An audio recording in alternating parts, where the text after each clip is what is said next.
Okay, magandang araw mga dol. Ito po yung hinawakan ko ngayon. Ito po tinatawag na shut off valve, no? So ito po 'yan. So galing po dito, galing po ito sa pison, yung tinatawag na pison, no? So ito mga dol, isubukan natin mga dol bakit tinanggal ko to, kasi ipakita ko sa inyo kung paano mag-test. So kukuha lang ka ng wire mga dol, and then ito po live, ito po yung ground din sa kabila. So ganito na lang mga dol. So testing mga natin kung mayroong ilaw. Ayan, may ilaw mga dol. So dito mga dol wala, oh. So kahit ipa natin yan. Ayan.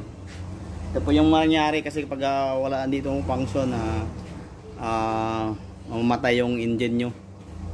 So hindi ito magka-andar.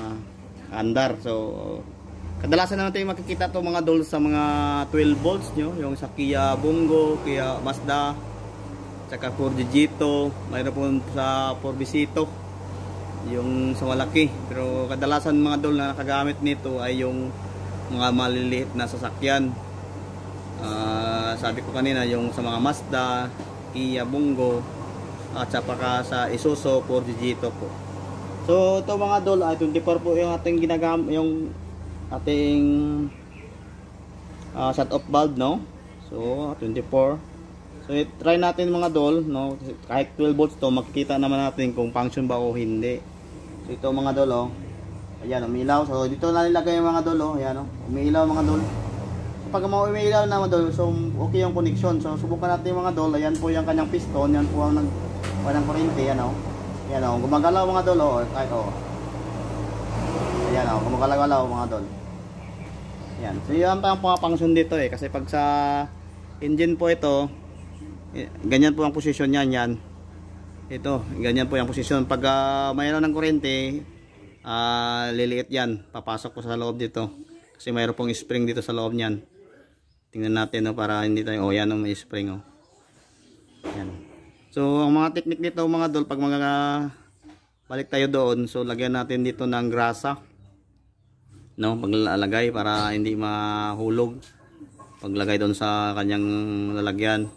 Ayan, na mahulog siya. Pag mayroon tong grasa, hindi po yan sa mahulog. Ayan mga dol. So yan po. So i-try natin to mga dol bago to, no? Kasi ang dahilan ng ganito, yung dito sira, under yung engine pagka bigla lang nawala. So check natin. So ito po yung nasisira yung kanyang shut off valve. Pison po ito mga dol. Hello mga dol, ito na po yung ating mga trabaho ngayon dol, oh. Saan ito? XS 200G. Ayan mga dol, oh, tingnan nyo to. So pison po to mga dol. Magkakakuan muna natin ito. Tor. Ayan, oh. Pison po dol. Ito po yung kanyang gulong na hindi talaga mapaplat, no? Wala talaga mangyari dito ng plat. So mga dol, mga bago pa to mga dol. So ang mayari nito ay yung SBTS Mindanao Builders na to mga dol. Ito po yan mga dol, oh, aircon pa, no? Pero hindi yan ang aayusin natin mga dol. Yung aayusin natin kung paano mag-andar tong yung kuan na to, mamang na to. So ang gagawin natin mga dol ay mag-replace tayo ng shut off valve. Shut off valve mga dol, ito po. So dito po yan nakalagay mga dol, no? So mag-replace tayo kasi dol, sira po to. So mag-replace tayo. So tingnan lang ko ninyo kung paano sundan lang ko dito. So dito tayo sa kabila. So dito mga dol, no? So makikita natin dyan. So yan. Dito po yan, eh. Dito po yan mga dol. So idol, ito na po, babalik natin mga dol, ha. So kukuha lang ako mga gas na mga dol para makatulong sa atin mga dol. Makatabang na tulong. Ito lang mga gawin mga dol, lagyan nyo na ng gasa dito mga dol, no? Padi mahulog pag nilagay natin doon. Kasi pag walang grasa, kasi itong gasa hindi naman to makakuan sa kanyang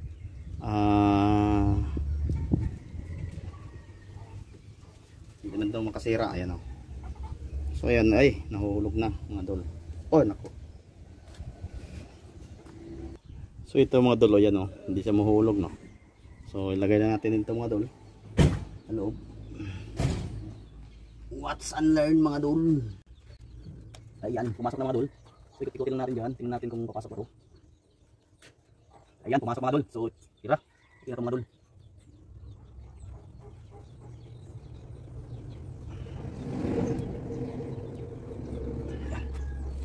So gagamit tayo ng ating range na 24, no. So ganoon lang. So basic naman to mga dol.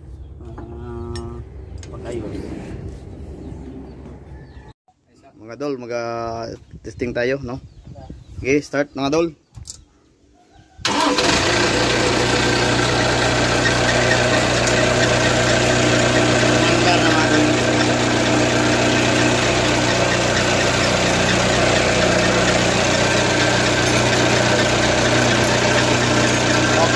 Shout out sa driver, oh. Yabon driver ng safe loader. Asa na yung driver ito? Wala pong driver.